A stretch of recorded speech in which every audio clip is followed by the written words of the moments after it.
जियो TV का मकबूल तरीन drama हया अपनी अगली किस्त में एक ऐसे मोड़ पर दाखिल होने वाला है जहां हर किरदार की नीयत, मोहब्बत और वफादारी का इम्तिहान शुरू होता है। कहानी अब इस मकाम पर पहुंच गई है जहां हया के चालाक मंसूबे, इसके मीठे लहजे में छुपी तलखी और घर के हर फर्द के दिल में बोए गए शक के बीज खुलने लगे हैं। पछली किस्त के उख्तिताम पर दिखाया गया था कि हया बज़ाहिर एक मासूम, नरम दिल और मजलूम बहू है, मगर अंदर से वो एक ऐसी औरत बन चुकी है जो अपनी ख्वाहिशात के लिए किसी की भी खुशी कुर्बान कर सकती है।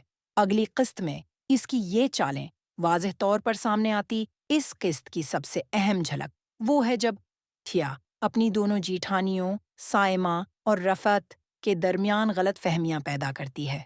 साइमा जो हमेशा घर की इज्जत और सबकी खुशियों के लिए कुर्बानियां देती आई है, अब रफ्ता रफ्ता हया के लफ्जों के जाल में फंसती जा रही है। हया बड़ी चालाकी से साइमा के सामने रिफत की बातों को तोड़ मरोड़ कर पेश करती है। मिसलन वो रिफत के किसी आम जुमले को इस तरह बयान करती है जैसे वो साइमा के खिलाफ बोला गया हो। आप तो बड़ी सादा हैं भाभी। रफियत भाभी ने तो कल कहा कि अब घर के फैसले उनके बगैर नहीं हो सकते। ये जमला सुनते ही साइमा का चेहरा बदल जाता है। शक की एक हल्की सी लहर इसके दिल में उठती है, और यही वो लम्हा है जिसका हया को इंतजार था। इसी तरह अगले मंजर में हया रिफात के सामने साइमा की बातों को गलत रंग में पेश करती है। यूं हया एक ही तीर से दो शिकार कर लेती है।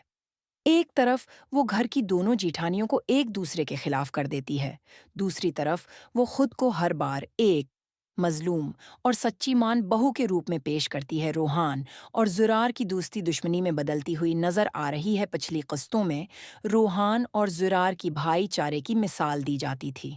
दोनों एक दूसरे के लिए जान देने को तैयार रहते थे, लेकिन हया के वजूद ने उस मजबूत रिश्ते में दरार डाल दी है।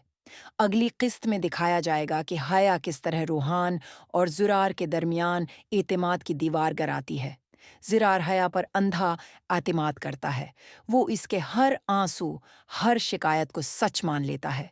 हया मौका देखकर ज़िरार को रोहान के खिलाफ भड़काती है। ज़िरार, आपके भाई ने तो कल कहा कि अगर हया ना होती तो सब ठीक होता। अब बताएं, मैंने क्या बिगाड़ा है किसी का? ये जमला ज़िरार के दिल में तीर की तरह चभता है। वो खामोश नहीं रह पाता। अगले ही मंजर में रूहान से बहस शुरू हो जाती है। रूहान दूसरी तरफ हक पर है, मगर गुस्से में कह बैठता है, ज़िरार, तुम्हें समझ क्यों नहीं आती? वो लड़की सबको एक दूसरे के खिलाफ कर रही है। लेकिन ज़िरार के लिए अब हया सच्चाई की अलामत है। नतीजा, दो भाई जो एक दूसरे के बगैर अधूरे थे, अब एक दूसरे के दुश्मन बनने जा रहे हैं। ये किस्त मुबारक मस्तूर के घर की वीरानी का आगाज दिखाती है।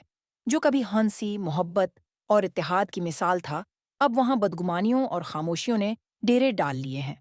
हया का हर जमला, हर इशारा और हर झूठी आंसू की बूंद इस घर की बुनियादें हिला रही है। रिफत और साइमा अलग अलग कमरों में रहने लगी हैं। रूहान और जुरार के बीच बात चीत बंद हो गई है। मुस्तुरात का चेहरा मायूसी से भरा हुआ है। वो समझ नहीं पा रही कि आखिर इस घर में अचानक ऐसी ठंडक क्यों छा गई है। एक ताकतूर सीन में दिखाया गया है कि मुबारक मस्तूर नमाज के बाद हाथ उठाकर दुआ करती हैं, या अल्लाह, मेरे घर के सुकून को बचा ले। जो बीज नफरत के बोए गए हैं, उन्हें खत्म कर दे। लेकिन हया की चालें इस वक्त तक खत्म नहीं होते जब तक वो मुकम्मल तौर पर इस घर की मालखान न बन जाए। साइमा और रफित्तान के दरमियान में भी जज्बाती कशमकश वाज़ेह दिखाई देती है। खास तौर पर वो मंजर जब साइमा अकेली बैठी आईने में अपने आंसू छिपाती है, नाजरीन के दिल को छू जाती है। इससे अंदाजा होता है कि आने वाली किस्त में हालात मजीद बिगड़ने वाले हैं। रूहान और आफाक में एक बड़ा तसादुम दिखाया जाएगा। मुबारक मस्तूर हया को पहली बार खुलकर सवाल करेगी, और शायद हया का कोई अनपराना राज़ामंद सामने आने लगेगा जो इसके मंसूबों को अल्टा दे सकता है। ये किस्त न सिर्फ जज्बाती तौर पर ताकतूर है, बल्कि कहानी के लिए एक टर्निंग पॉइंट टोन भी है। हया की मुकारी, रोहान और ज़ुरार की दुश्मनी, साइमा और रिफत की गलत फहमियाँ, सब कुछ इस बात की निशानदही कर रहे हैं कि मुबारक मस्तूर का घर अब टूटने के दहाने पर है। अगर अगली किस्त में किसी ने सच बोलने की हिम्मत न की, تو شاید حیا اپنی چالوں میں کامیاب ہو جائے گی۔